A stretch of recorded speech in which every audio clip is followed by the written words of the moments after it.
In the beginning, there was warmth. Not the fiery kind that burns out quickly, but the steady, slow-burning glow of shared purpose and curiosity. Natalie remembered the way Charles used to look at her when she spoke about rocks, tectonic plates, or mineral veins. He didn't always understand the details, but he listened like every word mattered, and that made all the difference. Their love started over coffee in a lab break room, hers black, his sweet with cream. It grew in the back of dusty lecture halls, on long drives to forgotten dig sites, and in evenings filled with charts and laughter.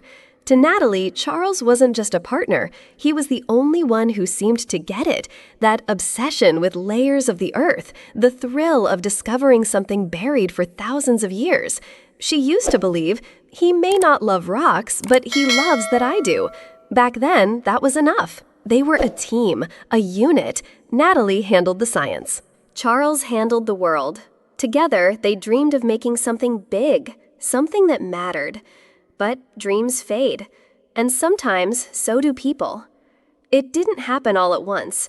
The distance grew in inches, silent, slow, and steady, like tectonic plates shifting quietly until the quake.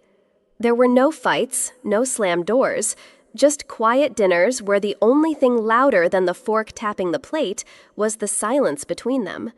Charles had stopped asking questions, stopped looking at her when she spoke.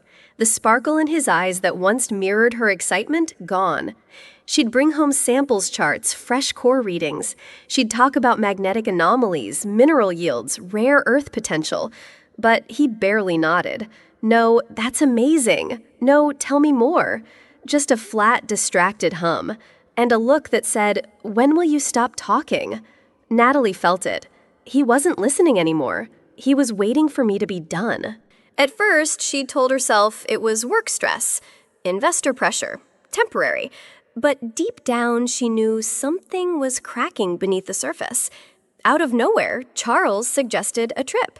Just the two of us, he said, to the site you mentioned last month. Widow's Hollow, right?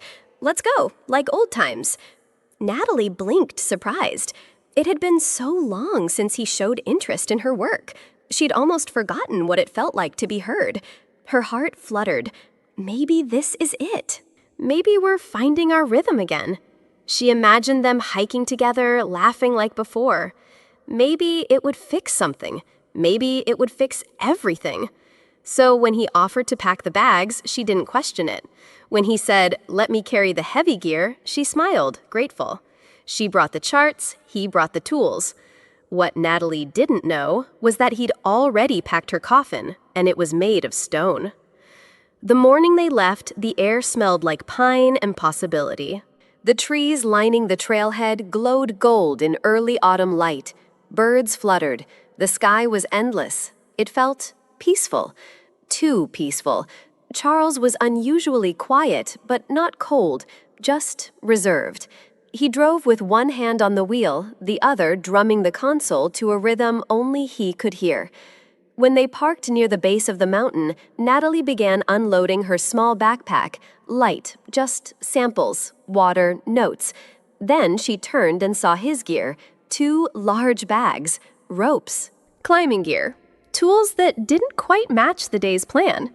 "Why so much?" she asked casually. Charles just smiled. Always better to be prepared. She didn't press further. Natalie adjusted her headlamp and followed him into the woods. Behind her, the car door shut with a heavy finality, one that she didn't notice. The locals called it Widow's Hollow, a name soaked in folklore and mystery. Charles chuckled when she first mentioned it. Charming, he'd said. Very Indiana Jones. But now, as they stood before the cave's mouth, he said nothing. The opening yawned like a warning. Cold air hissed from its depths. Moss clung to jagged stone like old secrets. But Natalie, she was glowing.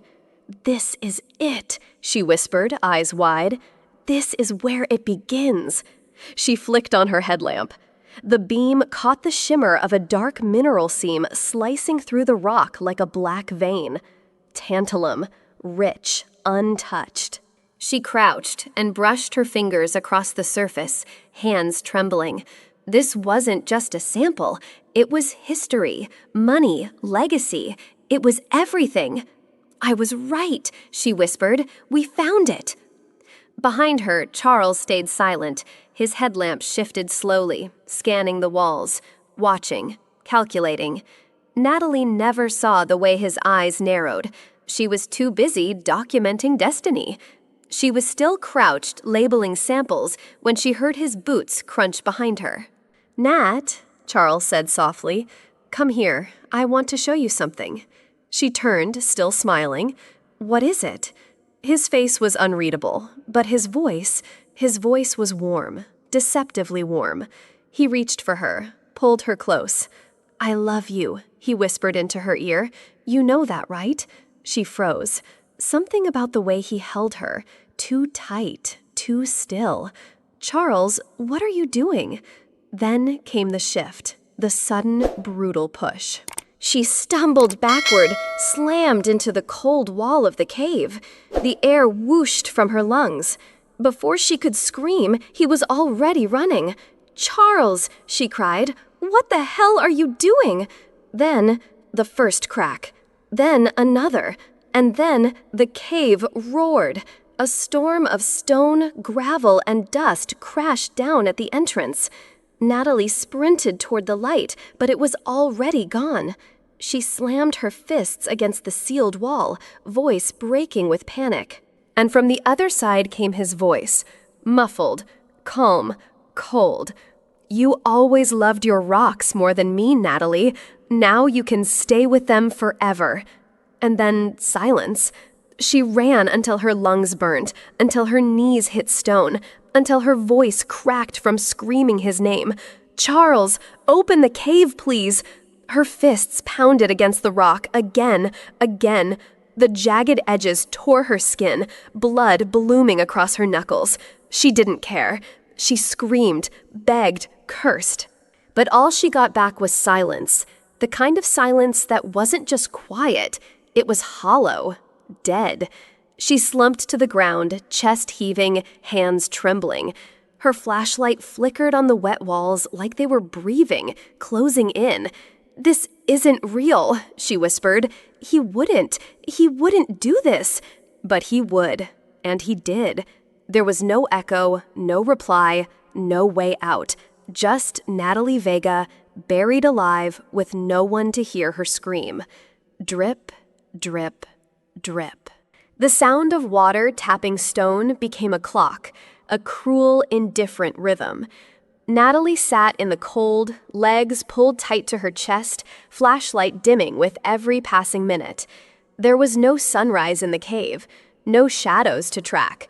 Time no longer moved forward, it just stretched. She closed her eyes. For a second, maybe a minute, maybe an hour. When she opened them, everything looked the same, except her heart was racing faster, and the silence was louder.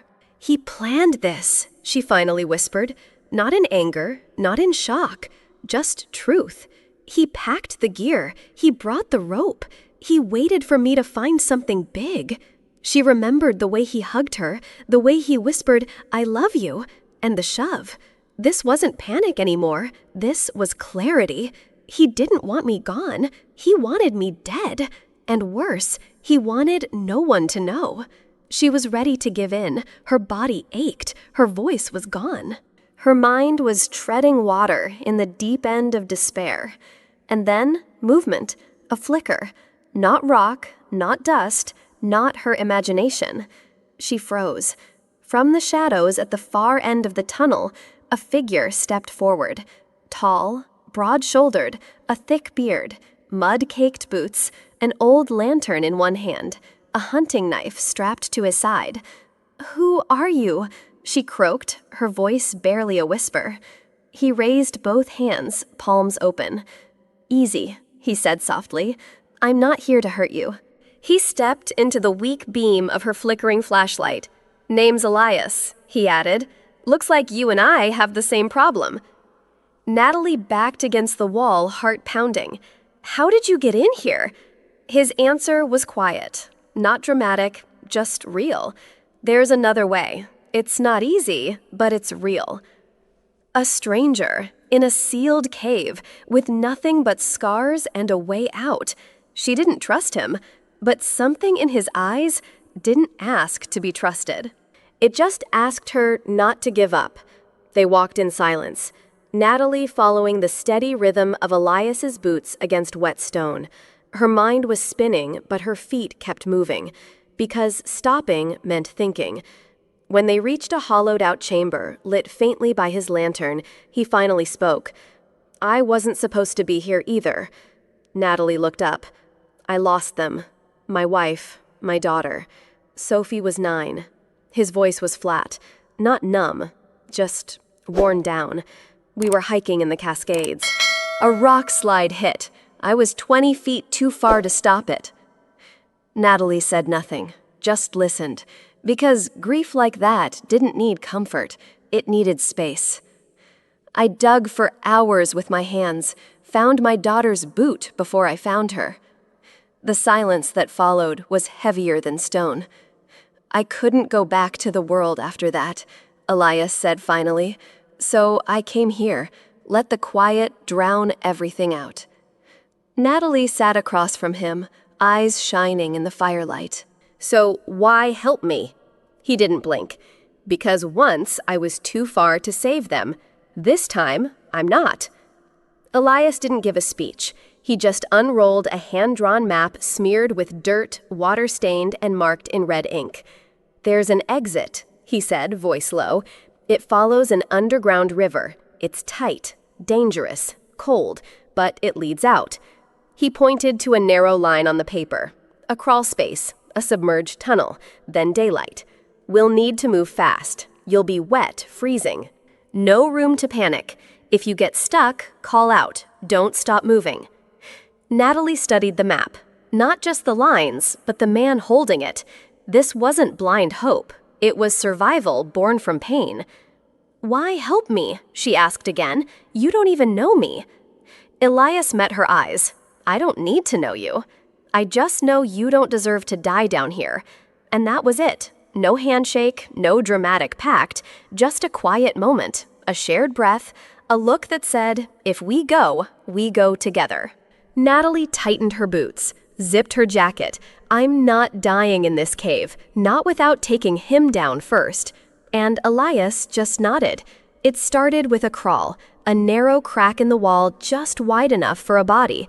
Elias went first, slithering through like he'd done it 100 times. Natalie dropped to her belly, heart pounding in her ears. The stone scraped her elbows. Her breath echoed loud in the tight space. Claustrophobia clawed at her ribs. "Talk to me," she whispered. "What do you want to know?" Elias's voice came from just ahead. "Anything. Just talk." And so he did. He told her about the way air moved in caves, how silence bends in narrow tunnels, how he counted breaths, not hours. Each foot forward was a battle between instinct and fear. The human body wasn't made for this kind of passage. But survival doesn't ask for comfort. Then came the water, an underground stream slicing across the path, cold, black, alive. Elias crossed first, knee-deep. Natalie followed, teeth chattering. Her skin felt like it would crack from the cold. "Keep close to the wall," he said. "Use the rock, one step at a time." And she did, because in that moment, nothing else mattered. Just forward. The cave widened just enough to breathe, then narrowed again, then dropped. Before them lay an underground river, rushing black fast. It hissed as it curled through stone like something alive. There was no bridge. Only a narrow ridge trail clinging to the wall. One wrong step and they'd vanish. "This is the hardest part," Elias said, voice low. "You'll need to trust the wall more than your feet." They moved sideways, backs pressed tight to wet rock. The ledge was barely wide enough for one boot. Every step was slow, deliberate. Natalie's fingertips brushed the stone, constantly searching, clinging, pleading. She slipped once. A rock clattered into the water below. She froze. Elias turned, reached for her, his eyes calm, grounded. "You're okay. Keep breathing. I've got you." They continued. Hours passed, or maybe minutes. Time was a blur. But eventually, the air shifted. Cooler, sharper. Natalie stopped. "Do you feel that?" Elias smiled faintly. Airflow, not just movement, direction. They were getting closer. They stopped in a shallow chamber, barely high enough to sit upright. Their clothes clung to them, soaked and heavy. Mud streaked their arms. Water dripped from their hair. Natalie's teeth chattered. Her hands were shaking too much to unzip her pack. Elias lit a small heating pack. The orange glow flickered like a dying star. Then he handed her a cup of something warm, bitter, earthy. "Tea," he said. "Sort of." She took it, fingers barely holding the metal cup. One sip, and the heat spread like a memory she forgot she needed. They sat without speaking for a while, the sound of dripping water echoing like a heartbeat. Then, out of nowhere, "You're stronger than you think." Natalie looked up. Elias didn't elaborate. He didn't have to. In that moment, the cave didn't feel like a tomb anymore. It felt like proof. She was still here. The tunnel narrowed, stone pressing from all sides. Ahead, the river disappeared under the wall and came out the other side, somewhere. "We'll have to go under," Elias said quietly. "It's tight, cold, 5, maybe 6 meters. I'll go first." He wrapped their gear in waterproof sacks, tied it twice, checked everything twice. Then he placed a hand on her shoulder. "Don't fight the current. Let it carry you until you feel the slope rise. Then swim up. I'll be there." And then he dove. Natalie was alone. 1 minute passed, then 2. Her chest tightened with panic. Then a splash. A voice from beyond the darkness. "Clear, you're up." She closed her eyes, breathed once, and jumped. The cold was instant, a knife. The current grabbed her like claws. She tucked her arms in, let the river take her. Stone above, stone below. No up, no down, only forward. Seconds stretched like hours. Then she felt the slope. She kicked hard, harder, her lungs screaming. And then, air. Elias's arms pulled her up onto stone. She coughed, shook, collapsed.